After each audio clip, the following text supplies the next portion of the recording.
आसतु जानिबा कर्कट राशि व्यक्तिंकर अगस्ट मास केमिति रहिबो।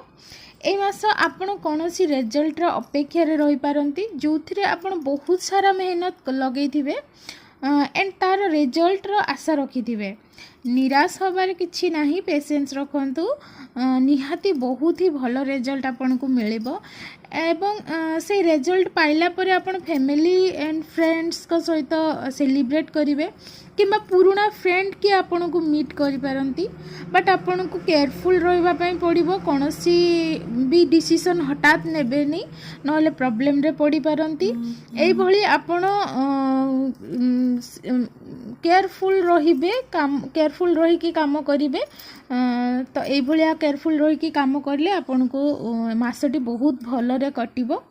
तो आपन को मो जदि वीडियो भल लागि थाए like and share and subscribe कर देबे। रहुची, नमस्कार, जय जगन्नाथ।